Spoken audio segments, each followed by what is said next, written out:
राधे राधे दोस्तों। हिंदू धर्म में गंगा नदी विशेष महत्व रखती है। इसे पवित्र माना गया है। किसी भी धार्मिक अनुष्ठान, पूजा पाठ और मांगलिक कार्यों में गंगा जल का प्रयोग किया जाता है। ये बहुत शुभ मानी जाती है। हर साल जेठ माह के शुक्ल पक्ष की 10वीं तिथि को गंगा दशहरा के रूप में मनाया जाता है। मान्यताओं के अनुसार इस दिन विधि विधान से पूजा करने और नदी में स्नान करने से सारे पाप धुल जाते हैं। इस साल यह पर्व कब है और इस पर्व को क्यों मनाया जाता है, आज हम इस वीडियो में आपको बताएंगे। चलिए फिर शुरू करते हैं। पंचांग के अनुसार इस साल जेठ माह के शुक्ल पक्ष की 10वीं की तिथि की शुरुआत 4 जून को रात 11:55 पर होगी और समापन 6 जून को रात करीब 2:14 पर होगी। उदया तिथि के अनुसार इस साल गंगा दशहरा का पर्व 5 जून 2025 को मनाया जाएगा। गंगा दशहरा क्यों मनाया जाता है? ये कहानी भगवान राम के वंशजों से जुड़ी है। राजा सगर की 2 रानियां केशिनी और सुमिति की कोई संतान नहीं थी। संतान प्राप्ति के लिए दोनों रानियां हिमालय में भगवान की पूजा अर्चना और तपस्या में लग गईं।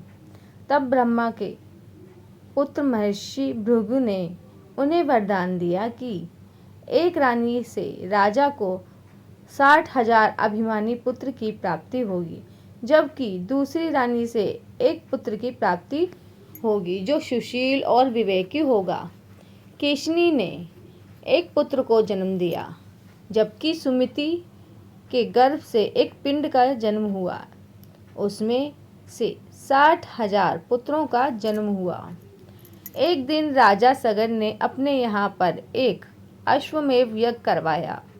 राजा ने अपने 60,000 पुत्रों को यज्ञ के घोड़े को संभालने की जिम्मेदारी सौंपी, लेकिन देवराज इंद्र ने छल पूर्वक 60,000 पुत्रों से घोड़ा चुरा लिया और कपिल मुनि के आश्रम में बांध दिया।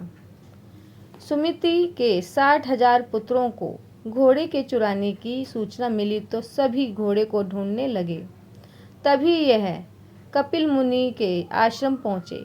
कपिल मुनि के आश्रम में उन्होंने घोड़ा बंधा देखा तो आक्रोश में घोड़ा चुराने की निंदा करते हुए कपिल मुनि का अपमान किया और उनके आश्रम में उथल पुथल मचा दी।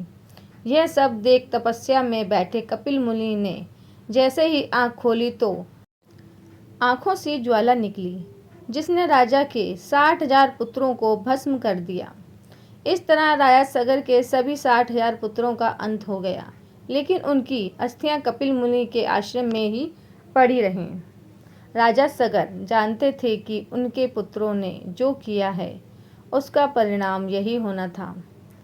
लिहाजा सभी के मोक्ष के लिए कोई उपाय खोजना बेहद जरूरी था। इसलिए राजा सगर से लेकर राजा भागीरथ यानी उनके पूर्वजों ने अनेकों प्रयास किए, लेकिन कोई भी इस प्रयास में सफल नहीं हो पाया। अंत में भागीरथ के प्रयास से ही ये संभव हो पाया।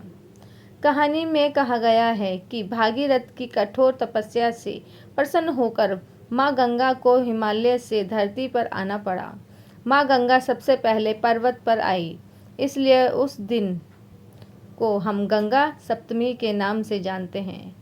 और माँ गंगा का आगमन जब मैदानी इलाकों में हुआ, उस दिन को हम गंगा दशहरा पर्व के रूप में मनाते हैं। गंगा जब पहली बार मैदानी क्षेत्र में दाखिल हुई, तब जाकर हजारों सालों से रखी राजा सगर के पुत्रों की अस्थियों का विसर्जन हो पाया और राजा सगर के पुत्रों को मुक्ति मिली। तो ये थी आज की गंगा दशहरा की कहानी। उम्मीद करती हूँ आपको ये कहानी पसंद आई होगी। तो फिर मिलेंगे नई वीडियो में, नई कहानी में और नई जानकारी के साथ। राधे राधे दोस्तों।